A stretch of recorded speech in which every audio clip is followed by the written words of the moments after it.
For our Bible reading through the year 2025, from the English Standard Version of the Bible by Crossways Publishing, the Division of Good News Publishing of Wheaton, Illinois.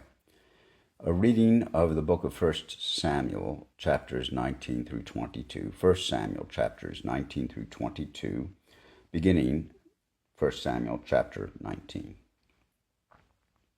And Saul spoke to Jonathan his son and to all his servants that they should kill David. But Jonathan, Saul's son, delighted much in David. And Jonathan told David, Saul my father seeks to kill you. Therefore be on your guard in the morning. Stay in a secret place and hide yourself, and I will go out and stand beside my father in the field where you are, and I will speak to my father about you. And if I learn anything, I will tell you. And Jonathan spoke well of David to Saul his father, and said to him, Let not the king sin against his servant David, because he has not sinned against you, and because his deeds have brought good to you. For he took his life in his hand, and he struck down the Philistine. And the Lord worked a great salvation for all Israel. You saw it and rejoiced. Why then will you sin against innocent blood by killing David without cause? When Saul listened to the voice of Jonathan, Saul swore, As the Lord lives, he shall not be put to death. And Jonathan called David, and Jonathan reported to him all these things. And Jonathan brought David to Saul, and he was in his presence as before. And there was war again, and David went out and fought with the Philistines, and struck them with a great blow, so that they fled before him. Then a harmful spirit from the Lord came upon Saul as he sat in his house, with his spear in his hand, and David was playing the lyre, and Saul sought to pin David to the wall with a spear, but he eluded Saul so that he struck the spear into the wall, and David fled and escaped that night. Saul sent messengers to David's house to watch him, that he might kill him in the morning. But Michal, David's wife, told him, If you do not escape with your life tonight, tomorrow you will be killed. So Michal let David down through the window, and he fled away and escaped. Michal took an image and laid it on the bed, and put a pillow of goat's hair at its head, and covered it with clothes. And when Saul sent messengers to take David, she said, He is sick. Then Saul sent messengers to see David, saying, Bring him up to me in the bed, that I may kill him. And when the messengers came in, behold, the image was in the bed, with a pillow of goat's hair at its head. Saul said to Michal, Why have you deceived me thus? And let my enemy go, so that he has escaped. And Michal answered Saul, He said to me, Let me go. Why should I kill you? Now David fled and escaped, and he came to Samuel at Ramah, and told him all that Saul had done to him. And he and Samuel went and lived at Naioth. And it was told Saul, Behold, David is at Naioth in Ramah. Then Saul sent messengers to take David, and when they saw the company of the prophets prophesying, and Samuel standing as head over them, the Spirit of God came upon the messengers of Saul, and they also prophesied. When it was told Saul, he sent other messengers, and they also prophesied. And Saul sent messengers again the third time, and they also prophesied. Then he himself went to Ramah, and came to the great well that is in Secu, and he asked, Where are Samuel and David? And one said, Behold, they are at Naioth in Ramah. And he went there to Naioth in Ramah, and the Spirit of God came upon him also. And as he went, he prophesied until he came to Naioth in Ramah. And he too stripped off his clothes, and he too prophesied before Samuel, and lay naked all that day and all that night. Thus it is said, Is Saul also among the prophets? Then David fled from Naioth in Ramah, and came and said before Jonathan, What have I done? What is my guilt? And what is my sin before your father, that he seeks my life? And he said to him, Far from it. You shall not die. Behold, my father does nothing either great or small without disclosing it to me. And why should my father hide this from me? It is not so. But David vowed again, saying, Your father knows well that I have found favor in your eyes, and he thinks, Do not let Jonathan know this, lest he be grieved. But truly as the Lord lives, and as your soul lives, there is but a step between me and death. Then Jonathan said to David, "Whatever you say I will do for you." David said to Jonathan, "Behold, tomorrow is the new moon, and I should not fail to sit at table with the king. But let me go, that I may hide myself in the field until the third day at evening. If your father misses me at all, then say, David earnestly asked leave of me to run to Bethlehem his city, for there is a yearly sacrifice there for all the clan. If he says, Good, it will be well with your servant. But if he is angry, then know that harm is determined by him. Therefore deal kindly with your servant, for you have brought your servant into a covenant of the Lord with you. But if there is guilt in me, kill me yourself, for why should you bring me to your father?" And Jonathan said, "Far be it from you. If I knew that it was determined by my father that harm should come to you, would I not tell you?" Then David said to Jonathan, "Who will tell me if your father answers you roughly?" And Jonathan said to David, "Come, let us go out into the field." So they both went out into the field. And Jonathan said to David, "The Lord, the God of Israel, be witness. When I have sounded out my father about this time tomorrow, or the third day, behold, if he is well disposed toward David, shall I not then send and disclose it to you?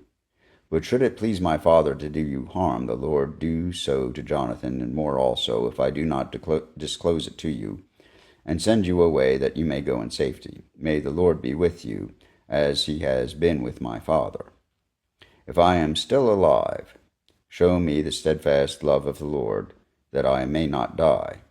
And do not cut off your steadfast love from my house forever, when the Lord cuts off every one of the enemies of David from the face of the earth." And Jonathan made a covenant with the house of David, saying, "May the Lord take vengeance on David's enemies." And Jonathan made David swear again by his love for him, for he loved him as he loved his own soul. Then Jonathan said to him, "Tomorrow is the new moon, and you will be missed, because your seat will be empty.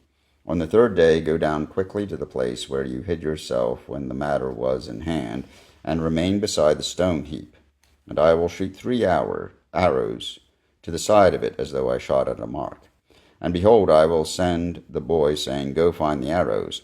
If I say to the boy, Look, the arrows are on this side of you, take them, then you are to come, for as the Lord lives, it is safe for you, and there is no danger.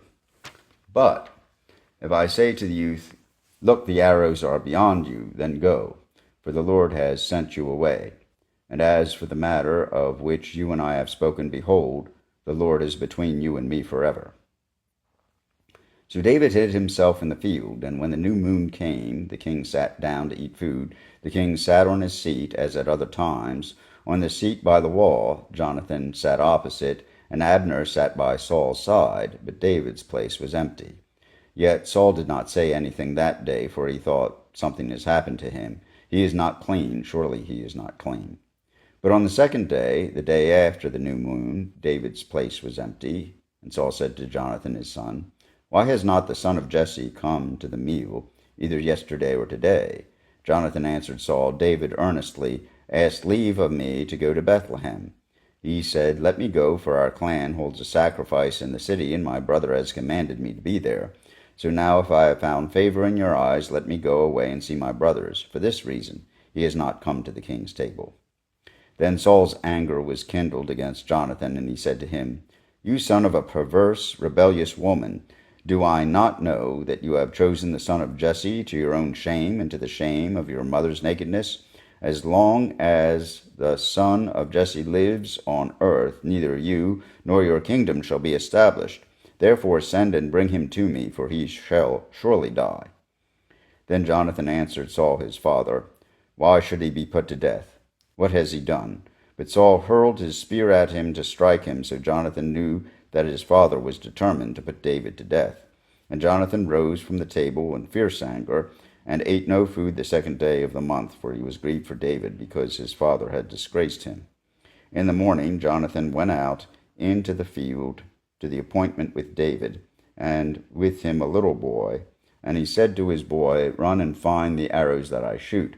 As the boy ran, he shot an arrow beyond him. And when the boy came to the place of the arrow that Jonathan had shot, Jonathan called after the boy and said, Is not the arrow beyond you? And Jonathan called after the boy, Hurry, be quick, do not stay. So Jonathan's boy gathered up the arrows and came to his master. But the boy knew nothing, only Jonathan and David knew the matter. And Jonathan gave his weapons to his boy and said to him, Go and carry them to the city. And as soon as the boy had gone, David rose from beside the stone heap and fell on his face to the ground and bowed 3 times. And they kissed one another and wept with one another, David weeping the most. Then Jonathan said to David, Go in peace, because we have sworn both of us in the name of the Lord, saying, The Lord shall be between me and you, and between my offspring and your offspring forever. And he rose and departed, and Jonathan went into the city. Then David came to Nob, to Ahimelech the priest, and Ahimelech came to meet David trembling, and said to him, Why are you alone, and no one with you? And David said to Ahimelech the priest, The king has charged me with a matter, and said to me, Let no one know anything of the matter about which I send you, and with which I have charged you. I have made an appointment with the young men for such and such a place. Now then, what do you have on hand? Give me 5 loaves of bread, or whatever is here. And the priest answered David, I have no common bread on hand, but there is holy bread, if the young men have kept themselves from women. And David answered the priest, Truly women have been kept from us, as always when I go on an expedition.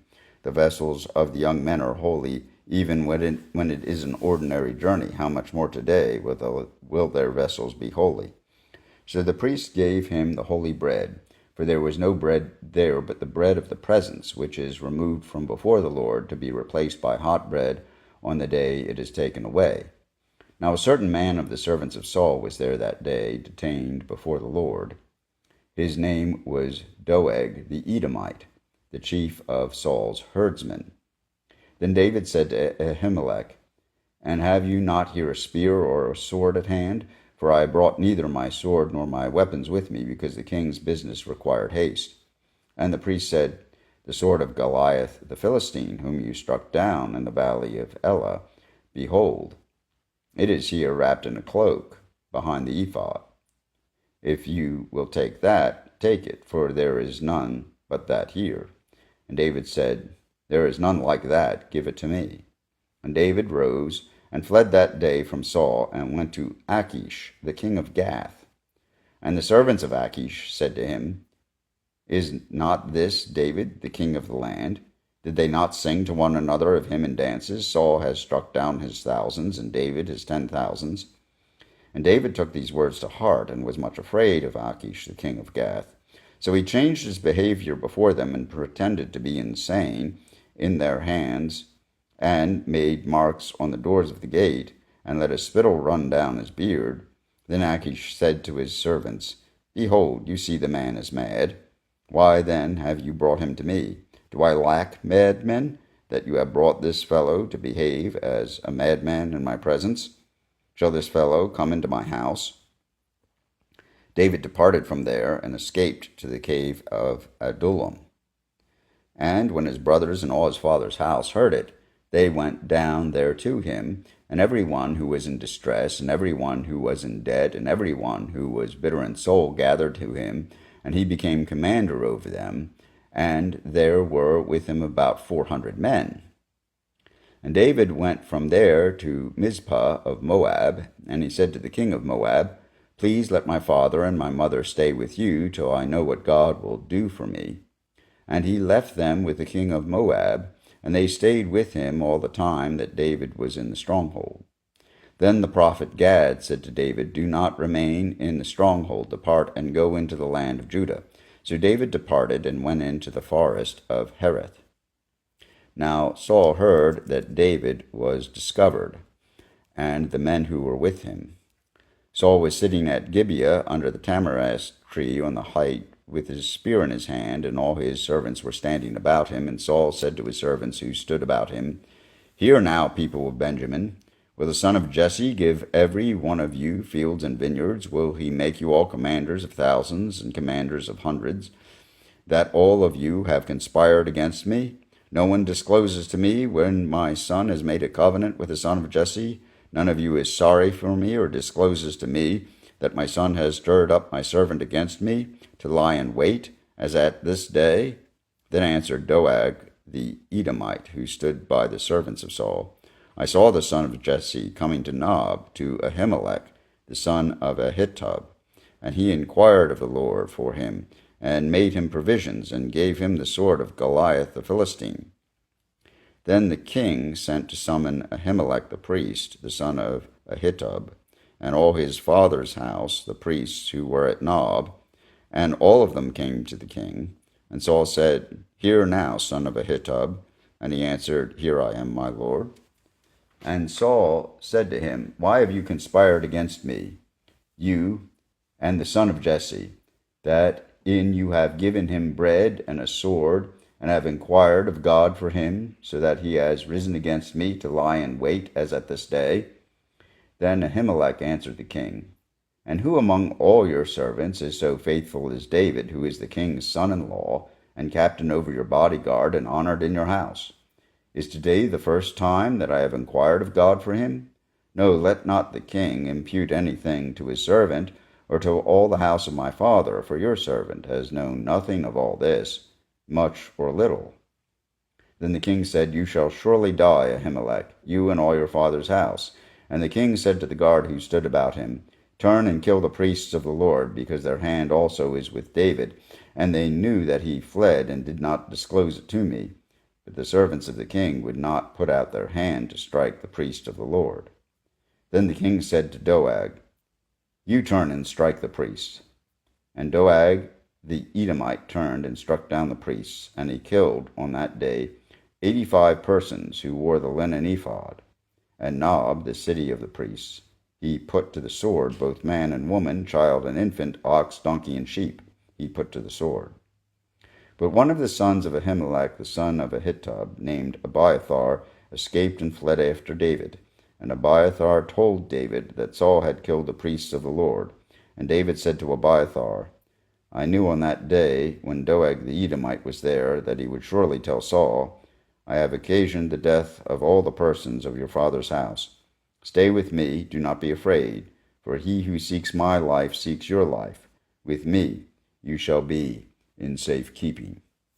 Here ends the reading of 1 Samuel, chapters 19 through 22, and this offered in the English Standard Version of the Bible by Crossways Publishing, a division of Good News Publishing of Wheaton, Illinois.